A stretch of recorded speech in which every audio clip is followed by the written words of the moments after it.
Hello and welcome to the webinar on Wednesday, the 5th of September. September has already got off to a brilliant start. We've just gone live on our IDAX exchange, and today, a moment we've been waiting for a long time. We are going to hear a little bit about the first project to go on our DAS33 platform. To do this, I'm going to welcome none other than Michael Mateus to come on and introduce the first company to DAS33. Michael, please, welcome. Thank you, Vivian. Thank you. Yeah, so we're finally at that moment that we've been waiting for on DAS33. I want to make sure everyone's aware that we're going to announce the first company, the first project of DAS33 today.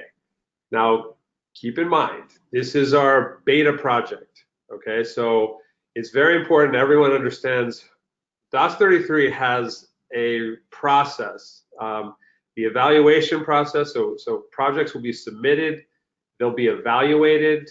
The ones that are rated highly will then be brought to our assessment committee, and then the ones that pass the assessment committee will be presented to our community. This, obviously, to get things started, we're not going through that process, of course. Instead, this is a company that came to our attention, the attention of various people in the ecosystem, about a year ago. So we've known this group for about a year, and the two of the entrepreneurs involved in the company we've met with many times, and really impressive group. And it's really fun to have such a great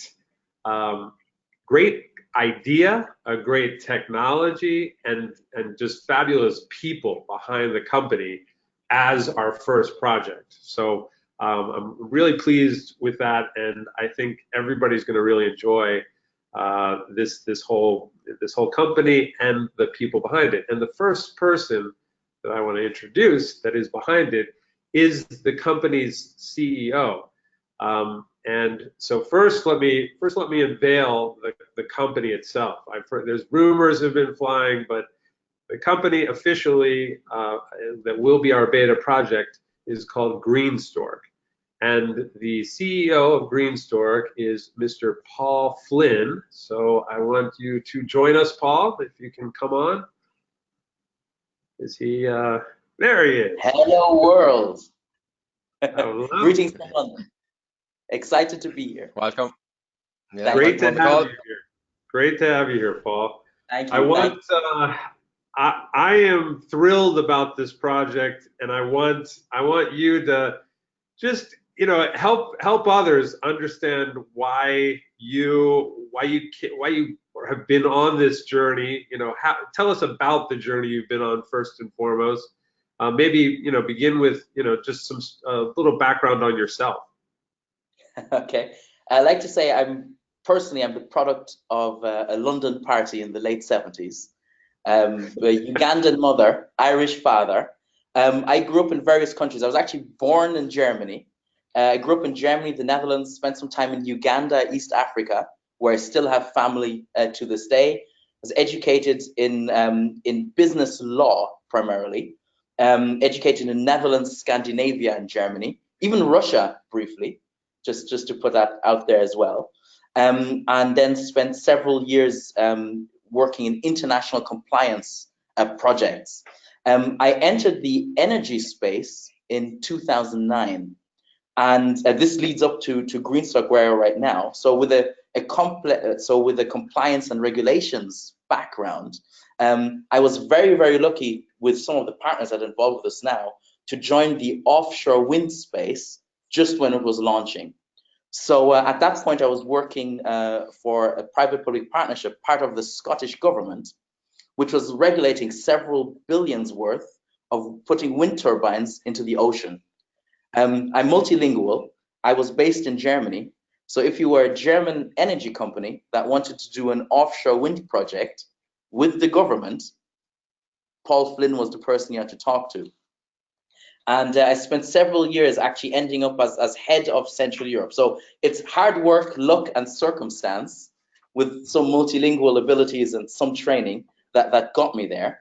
But I was, for 5 years, as the offshore wind industry was taking off, I was talking to all the big energy companies, all the big suppliers, like companies like Siemens, E.ON, RWE, npower, Scottish Renewables, Ariba, all the big energy companies that were going in there were inventing a new market. No one had done the supply chain. No one knew what the regulations would be. No one knew how they could interact to structure these projects. A very, very exciting time. And as the new markets guy, that was then handed off to other renewable energies.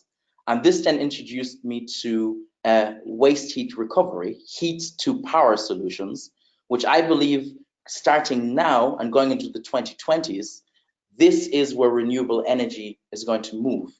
So, and this is what I want to talk about, and the main reason why we're here and why I'm so excited about the opportunity of DAS33 in particular, and the premium token even more. So everybody knows the big challenge of renewable energies is that, you know, you can have the biggest wind turbine in the world, and if there's no wind, it does nothing. You can have the best solar panels in the world, and if there's, you know, a thing called night, you have nothing. Now, there are new technologies coming online. They've been around for a long time. So our base technology is actually 100 years old. We didn't invent anything. We are linked to heat to power solutions, which is a geothermal solution. So one renewable energy that is always there, is the heat below your feet.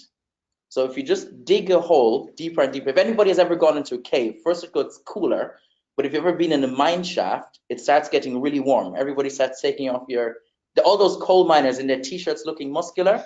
That's because it's really hot down there. So there's a lot of heat down there, and heat is energy. Now, and it's constant, it's 24 hours. So as technology gets better and better, there's two technologies that are emerging, and that's exactly what we do. You have one market that in the last few years, heating and cooling cycles, they've gotten better at extracting heat out of the ground.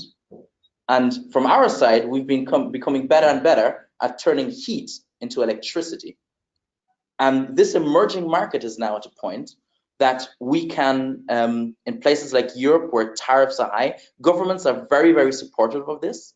We can produce a renewable energy that is 24 hours in its supply.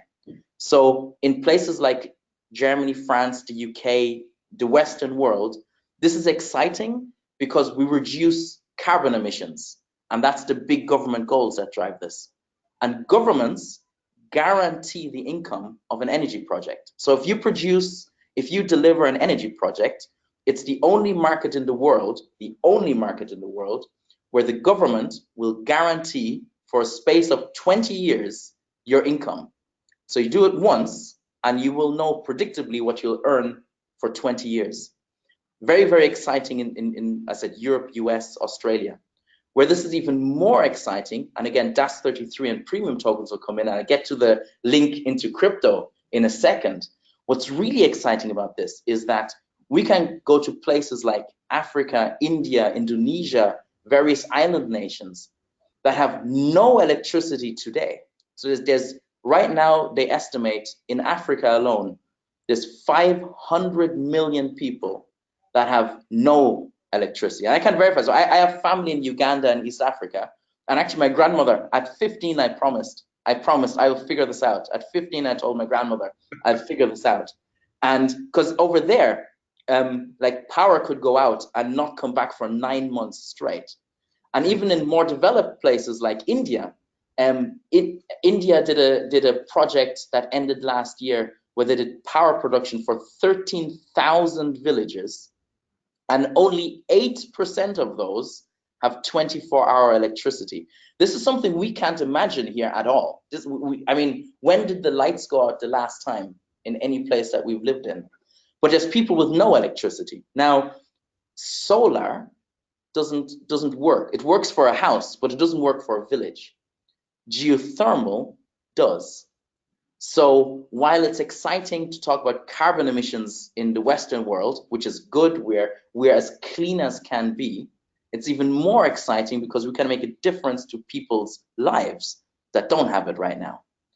And all the governments around the world. So we're talking to various governments around the world. We're right now in Germany starting because it's conservative, safe, there's high payments, but we're building a foundation for a gigantic hyper growth pipeline as this emerging market basically explodes. So 10, 15 years ago, no one knew about solar, and now it's on everybody's roof.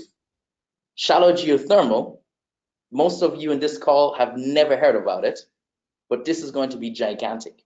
So we need a mechanism to work with people, not venture capitalists. We want to work with people and communities to basically help themselves to bring energy projects, give themselves electricity. If you have electricity, you can have business, you can have a school with an internet access in places that don't have it. You can pump water and clean it. So energy is a starting point that so many things we take for granted, millions and millions of people don't have. But no one wants to do anything. Yeah. So, and this is the link to Das33 and this community that using the premium tokens, and maybe you want to explain the premium tokens. I just started, I'm very excited about this, and I let you talk. I know you love talking, but what I'm so excited about this is that we have an opportunity to do a raise through the trustee network of Das33 that makes sure that we do what we say we're going to do and install assets. Other than cryptocurrencies, this will be the investment goes into real assets you can touch. They produce power, they produce energy. And on the blockchain, we will be registering each time we bring a new megawatt online. That's going to be registered on the blockchain and then produce a premium, which is distributed to the DasCoin community. And this means the more we grow, the more premiums are going to be paid out, which also allows us to do more and more capital raises in the future. Yeah, where usually a project will do an ICO once and once only, and that's the end of it.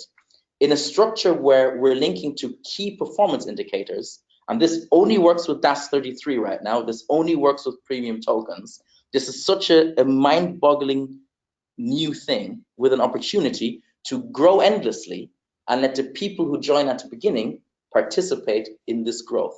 The more we grow, the more premiums we issue. And the more raises we do, the more capital we have to grow, the more premiums we issue. So and it is a phenomenal concept, and we are so excited to be working with you on this. One of the things I guess that is worth bringing out is what's unique is that you getting early stage capital, once you get over a certain point, you have access to lots of government-backed. Can you go into that a little bit, like just what that process is like? Oh yeah, so the beauty is with the token that we're creating and then offering through the Das33 platform, it's linked to KPIs, key performance indicators. So it's not linked to the value of our business, because smart contracts can be so much more clever than shares used to be. So we're issuing tokens. They're distributed through the Das33 platform. Premiums are paid out every time we bring in a new asset. So we build and install an energy site, 1 megawatt, that generates premiums. The beautiful thing about this is it's linked to the growth of the business. So once the community helps us reach a certain level and we become a fully fledged utility, we become interesting to pension funds. So one of the biggest markets pension funds invest in is energy. So all your money when you pay for your pension goes to a pension fund and a broker, and they put the money into energy projects because the government will guarantee payment on energy projects. So you're cutting out the middleman, and all the premiums go to the community. So this means through the platform and the community will raise to the level to be attractive for pension funds and other investment vehicles. They will bring money into us as a company. The more money we have again, so this is money that is not from the community, but it allows us to put out more assets.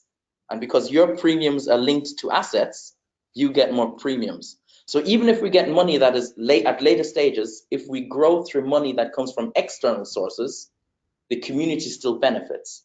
So this is an alignment where a lot of companies always say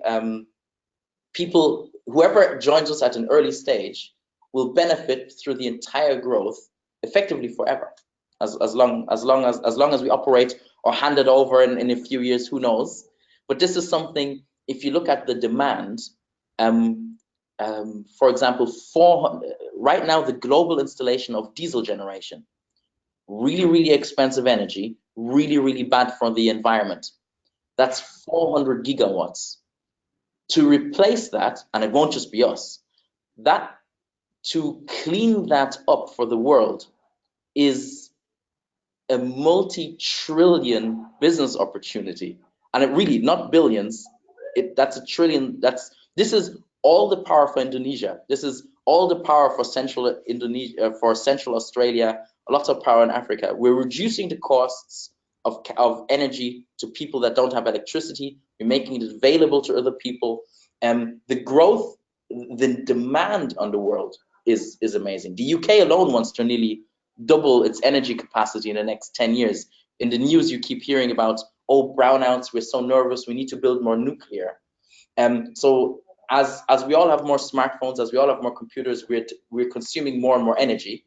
Governments want to get cleaner. So there's growing demand for energy, and we will grow with that. So it's a market it's the only market in the world that has a guaranteed growth for the next decades and has a guaranteed income through governments, and linked with DAS33 and the premium token opportunity.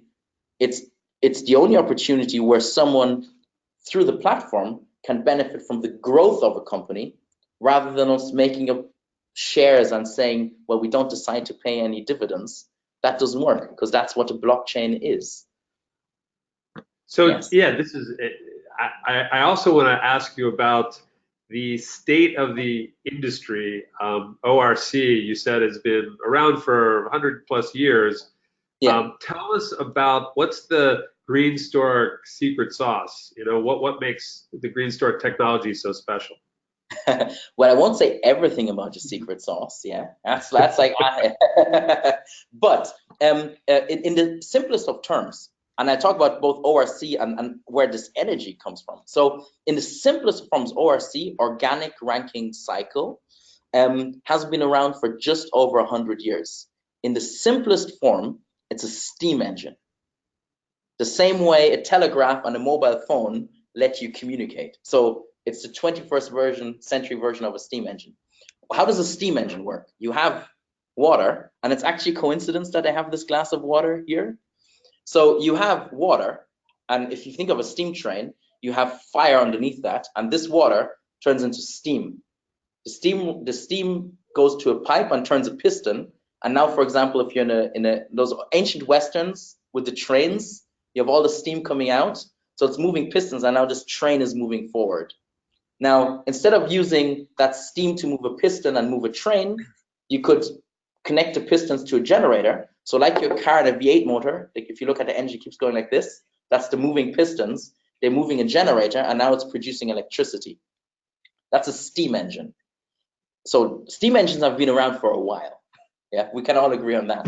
What ORC does is, rather think again of the train, all this water is evaporating, so all the steam is going away. What ORC does, and that's the cycle part, Rankine cycle, it captures the steam, cools it back down to water, and puts it back to this glass. So you have a cycle where the water evaporates to steam, turns the piston, creates electricity, cools back down, and you have water. That's a process in itself. So we have the cycle. Now you have an endless supply of water. You just put it in once, and you can use it forever as a medium to transfer the heat to power.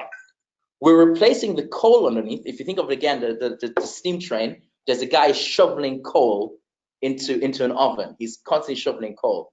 Now we're saying, rather than shoveling coal, and now you think of, so our machine is sitting on the surface of the earth. And what we're doing is we're drilling a lot of holes, and this could be like 24 100-meter holes into the ground. And they're extracting the natural heat from the ground, which then through a heat pump is basically replacing the coal to heat up this water to turn the steam cycle. Yeah. Now this is simple, and now we have a renewable heat source. So the water becomes a renewable source because it keeps being reused. The heat from the ground will be available for approximately the next 5 billion years. So that will work. Yeah. And there's 5 billion years of data as well. So that's there. So now it's a simple concept, but there's a lot of engineering. So the first system like this was installed in 1904. This is how old this is. So this is not a new technology. But what has happened, as with everything else, is that obviously the efficiency got better and better. Yeah. So the heat transfer got better, and the extraction part from the ground got better and better. So the systems got more efficient and they got smaller. So now we're at the point that we can do what we're doing. So for example, we don't use water because, well, water is water and water is steam. We have a patented chemical which is has went through all the environmental tests. So we have no negative impact on the environment. But what it does is the boiling point is not 100 degrees. So water, if you turn on your kettle and you can watch water turn to steam at 100 degrees, our chemical starts evaporating at 50 degrees. That's the first thing in terms of efficiency. So just that already doubles your efficiency. The second thing it is that this chemical, as it turns, and now molecular science, as the bonds break and you're creating this energy, and this is now this is atom bonds breaking and you're turning water to steam, our proprietary liquid to steam, we create about 250 times more pressure than water does to steam. So we need half the energy, and we need half the input energy, and we create 250 times more pressure to move the piston to create electricity. Now, this market it's an emerging market, this one now. It has come through geothermal installations, through those big drilling holes that went kilometers deep. So California has them, India and Indonesia have them, Kenya has these kind of like 3-4 kilometer holes. We are just drilling a few holes that are maybe between 100 and 200 meters deep. And so the drilling risk is gone. It's still very, very expensive.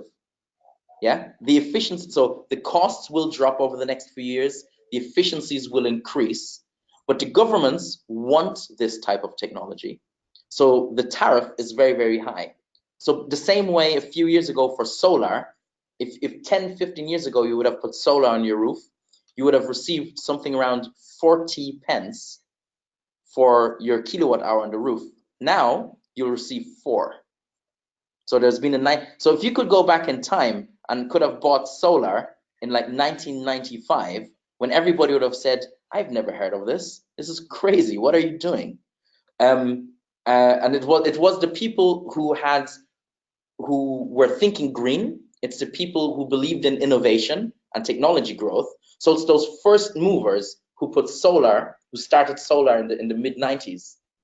And this technology is in that exact position. So again, this linked to the crypto communities, which are all about new technologies, which are all about the relationship and security that a smart contract on the blockchain gives you. That is, and I'll use your word, a currency of trust, and that's what the blockchain and smart contracts do. So as we attach an energy asset, it is linked to a government site. Our relationship is with the government, so it's public, which means the smart contract can verify. It's easily verifiable that this happened. It's recorded on the blockchain. The government just said Greenstorc built an asset. The smart contract now says pay a premium to the token holders. And we're actually introducing 3 levels in this. So each token will have, because we're treating it like it's an asset. So each token has a guaranteed dividend. So there's 3 layers to this. Quarterly, we'll be paying out a dividend. it linked to the euro currency, 1 cent. And it's paid out in DasCoin actually through the Das33 platform. But there's a guaranteed token, a guaranteed premium quarterly, which is just based on asset value. Then there's a second premium, so it's the same premium, but then there's more premiums based on the growth, and that's the interesting part. We're paying premiums, a small guaranteed premium, and then a premium based on our growth. So the more we grow, the more premiums are paid out. If we attract third-party investments, we grow, we're paying out the second premium. And this also means that as we grow and establish ourselves and start growing faster and attract more capital, we're growing faster, which means the token itself will also appreciate. And I think this is one big thing, because we're Das33 as a token platform. We're not a cryptocurrency. If you hold a cryptocurrency, you hold and you wait and you pray that it goes up. If you hold a smart contract token, you hold it and you're still getting premiums. So you're receiving value without needing to sell your tokens, and you're getting real value back. And that's what smart contracts enable. And these tokens, the faster we grow, the tokens will go up in value as well. So additionally, you can obviously, if you choose to, also speculate on the token. So you can basically, as the token value goes up because we're growing faster, you can sell some of your tokens to get your initial investment back, but hold the rest and just make earnings through those premiums. So those are the three values of growth. And I think it's an amazing relationship between an energy company, that's us, that produces assets, is excited about not cryptocurrency, but the opportunities of the blockchain and smart contracts and tokens. That's where we're going. And we believe Das33 is the platform we've been looking for. And that's why, the same way for you, it's the beta and the first test, the same is true for us. So we're very, very excited that this is finally becoming real. And I think we have a long, long way to go and grow, because the world wants billions of this. So let's grow together. It's a beautiful alignment of interest just in the platform with your company. Also, that's mirrored in the premium token. Just the alignment of interest between the project owners and the project backers. I think there's never been anything that's made that so well aligned. So the interest is so well aligned. So it's so exciting. If you can just, everything you've been talking about, I know people got to be really pleased with this information. I also think it's interesting to touch on the state of the industry. As you said, this is like the early days of solar. There's very few players. Give me a sense of that competitive environment, like where you guys are placed. Okay, so the beauty within the energy industry itself is that we're not competing. Everybody gets, so in energy, all energy products receive a government feed-in tariff. So the government guarantees the payment, and they don't care if it's only us or if somebody else next door builds a project, we will still get the same price. So even if there was big competition, that wouldn't affect our income at all. It's a market distortion, as all governments do, but because energy projects are expensive and complex to build, the government, to guarantee energy security to the population, they put in this guarantee. But in terms of, so there's less than a dozen companies in the world right now, and we're very, very lucky. So we have, maybe briefly, so I'd start with the actual question. There's less than a dozen companies worldwide doing this. And we're quite literally all talking to each other. We're all doing slight variations of what I'm talking about. So it's all about heat. So some are doing it for hospitals. All hospitals have to build and burn bio-waste by law. This is a big cost for the NHS, a gigantic cost no one talks about. So they're going on saying we're specializing in NHS burning facilities for bio-waste. Let's take that heat, turn it into electricity, sell it back to the hospital, reduce their cost, be good for the environment, and now that free money goes into medical treatment. That's amazing. Yeah. We're going into the utility space, but we are talking to each other. We're not competing at this point in time. We will compete with each other at some point. But right now, we all benefit from growing together. So we're exchanging information. There's no associations worldwide for this. There's no tenders worldwide. So right now, we have a direct link to various governments. We will announce them through this platform as we can, because this is a process. But already we're talking to various governments, straight with the ministries of energy, who have rural electrification authorities, who basically say, listen, we have 10 million people here who are not connected to the national grid. Could you do small projects? Or another place in drier regions of Africa, could you power deep wells to pump water so we can give our population local water opportunities? So that demand is there. And we're talking to the other companies. So the dirty dozen, yeah, which is the entire industry, not even a dirty dozen, which is weird for clean tech. That just came spontaneously. I would prefer to say. So we're collaborating to build this industry, to make it come out. And this so right now the existing market is industrial waste heat recovery. You've never heard of this, and the UK alone is right now something like a £2-3 billion market for waste heat recovery. This is a market you've never heard of, which exists today.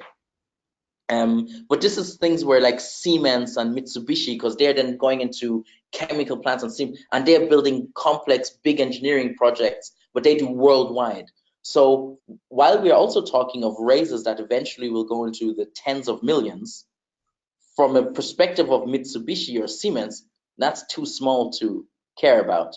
So in 5-6 years, the same was true in wind and solar. So when it started, it was small companies, Better Energy in the UK, Solaris in Germany. They were building and developing that technology. And it took nearly 15 years before first like Siemens and Philips said, okay, the market is big enough. Now that everybody wants it on the roof, this is big enough for Philips to build panels. And we've even passed that point where now China says the technology is so established and so cheap, mass manufacturing goes to China.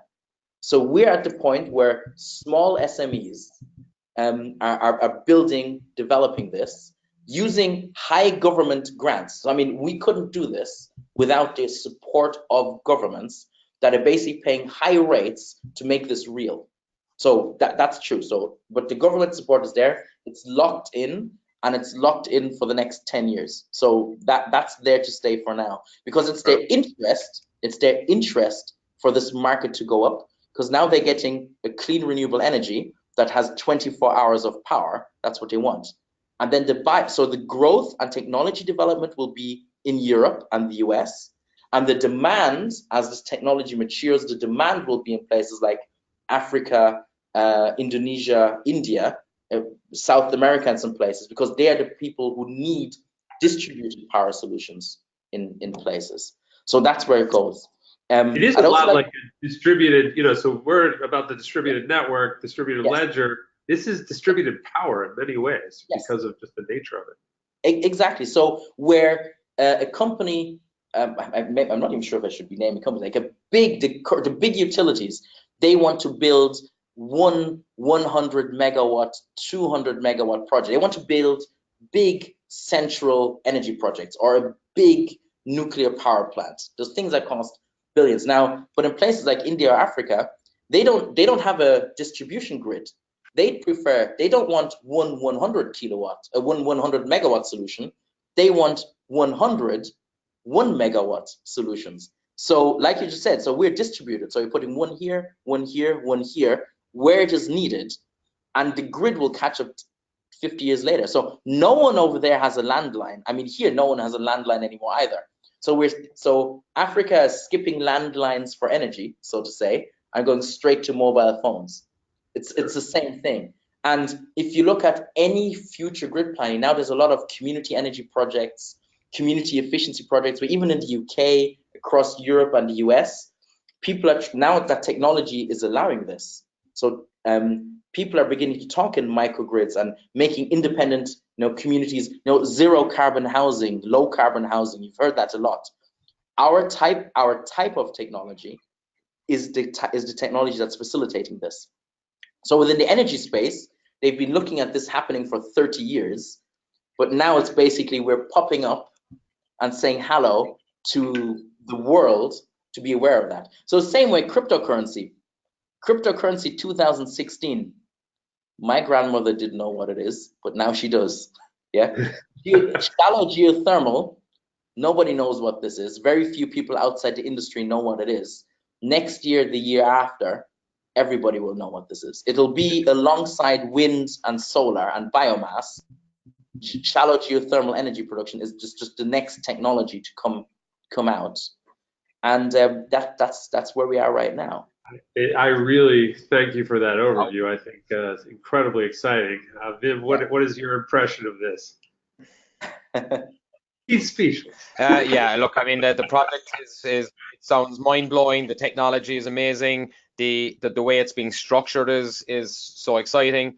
From what you're saying, for me, the question I have is, so where's the critical mass for you as a company?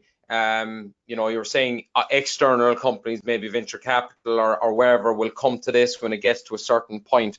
Where do you feel you need to get to reach that critical mass and get the outside money coming in, and how do you fund it to get to that point?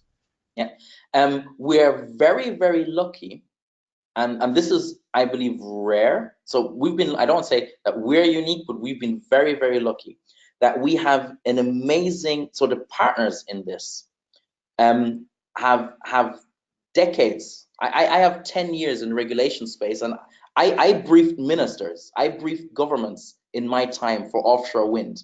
Yeah, I was one of Europe's leading experts in this niche field, in this very specific niche field. And I'd say I'm one of the least experienced people within the partnership team, all with their different. So we have someone with 40 years experience in geothermal. We have someone with 20 years experience in hedge fund and finance SPVs. We have legal experts. We have different experts in the field, heat to power, geothermal, solar, all this. And so we have, at this point, no external shareholders outside of the partnership. We are free and flexible to do whatever we want at this point. We have funded, so we have 7 years of data. So again, so with the partners, we've been doing this for 20 years as consultants, we have 7 years of data to get us to this point, where before we were doing industrial heat and energy. We're now coming to a point to be able to do this new market. So this is a brand new thing. We have a brand new company to do this, but the experience of the partnership is 20 plus years in this specific field. We believe that the critical mass is that the world needs to see the first installations. That's already happening. We're already funded with that. So all the installations are happening right now, and we're sharing the data and publicizing that. Actually, very much in parallel with the DAS33 communication, we'll start publishing the results that we have. And so we probably need to install, so this first raise that we're doing together will be installing a megawatt plus. 1 megawatt is enough power production to supply in Europe about 2,500 people with electricity. That's what 1 megawatt is. In Africa, it supplies about 5,000 people with electricity. Okay. In America, it's slightly less because it's America and they have bigger TVs. Yeah, but the European average, 1 megawatt is enough power for 2,500 people. This within the energy world would be considered a substantial installation where all questions are asked. It's 100% commercial viability. So right now we're doing the small things, but this is where we become attractive to larger venture capitalists. And these are people, so already, without going into details, but within the energy community, it's not uncommon to talk about a 50 to 100 million minimum investment for these kind of, like a pension fund is dealing in hundreds of millions. They need to invest 50 to 100 million upwards to do that, but they will need data. They want to see an installation. So we'll do phases. So the first goal is to put in this commercial level, 1 megawatt. The whole world will see this, and all the data is produced. and then first smaller. So we actually want to intend, our actual plan is to grow significantly with this community and simply do more and more raises and just grow together and maybe grow to 10 or 20 megawatts. So if you're translating this to required capital, 10 megawatts requires 30 to 40 million euros. That's a 10 megawatt installation. So that's already significant. And this, other than lots of ICOs have raised this, but no ICO had an actual asset that's doing something and getting a government guaranteed income to do that, and didn't have the platform and the premium tokens to let people truly benefit from real income. A lot of the big challenge of cryptocurrency is a lot of it is in the head. I mean, that's just a lot of ICOs are not asset backed, but DAS33 allows it to link the real world assets to people, to the investors, and let them share and benefit from that growth. That's where look, I love this. I think this is everything about it sounds good to me, but like the potential. So what I'm hearing, because I want to hear it, is that you're obviously doing this initial raising, and potentially, obviously, without nailing anything to the mast, you may come back to us, because I certainly think that's what our network would want. Yeah, the premium token, the DAS33 platform, allows something that other ICOs before have not been able to do.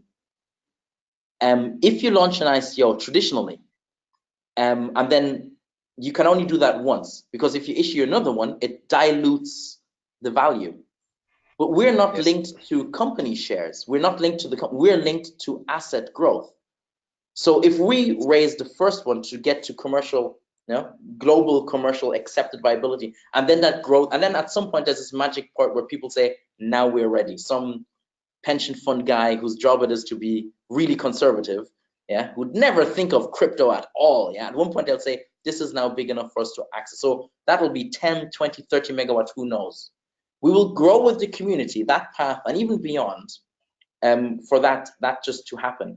And the beauty is, if we do a second raise, independent, we do this first one, we finish it. We start a new one, we finish. Now what happens? This new raise means we're bringing fresh capital in. So there's no dilution of the first raise. This capital is used for growth, which means that this first growth is what we base our premiums on, which means the first investors who bought the token a lot cheaper are getting premiums without investing into anything else. Then we get to the point where pension fund says, this is going to be work. It's going to be a lot of work to get to the pension funds. But together with, my sleeves are already rolled up. So together we will get there. Somebody will, and it should be us. And us as a team, as a community, that's what this is. And at some point, so first raise, second raise, so the second people paid a bit more for the token, but the first people appreciate equally. And at some point we go to a point where pension fund says, here's 100 million, here's 200 million. This is not a crypto investment. These people will be investing hard cash into assets. But the word is assets. We'll now be building assets from that money. And our smart contract says, if you're a token holder and we build an asset, you get a premium. And this is the alignment. Shares don't do this. Nothing does this. So actually it's in the interest of the community, where before people would have been up in arms. What do you mean they're doing another ICO? What do you mean they're doing another STO? What do you mean they're doing another token offering on the same thing?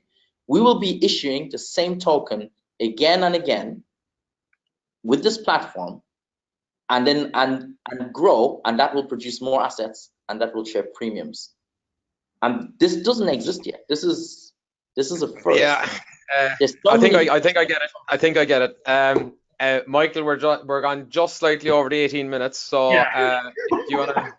But that was so worthwhile. I just incredibly articulate, Paul. I mean, I really thanks, because I think Paul understands it and is able to explain it beautifully. So thank you very much, Paul. Really, it's a pleasure. There's a lot of work. There's a lot of work we have to do, but I mean, the team, we're aligned of where we want to go. will grow together, and through DAS33, the community will be informed. We have a lot of exciting announcements coming up from the pure, boring, conservative engineering side, but the implications for the community are premiums. So, and I think it's really important to point out that Paul, as incredibly outstanding of a guy as he is, believe it or not, he has partners that are on par with this gentleman. I mean, it's really like Ryan. We'll have to get Ryan on here. Yeah, you got incredible partners, and it's just an outstanding team. So this is going to be fun to to reveal the extended team. A lot of good information coming. But to your point, Viv, we better end this. It's getting a little long. So, great information. It just goes beyond our normal, like, we're trying to go 18 minutes. So. Yeah, well, look, it's been amazing, hugely interesting, very exciting, mind-blowing technology. What more can we say? This is good stuff. I look forward to having you back on and going into more detail and some of your partners too. So, guys, that was brilliant. What a way to start. So, guys, thanks very much for being on the call. Thanks, Michael, and thanks, Paul. And me, just to wrap up briefly. Wow, guys, thanks, guys. What a way to start. So, we've been waiting for DAS33 to launch. We've been waiting for the first project to come. Does it get better than this? I don't think so. That is truly amazing. I'm going to wrap it up. Thanks for joining. Thanks for coming into the call. And I believe everyone is going to be excited on the back of that. Thanks very much. Thanks, Viv. Beautiful friendship. Hey. Cheers.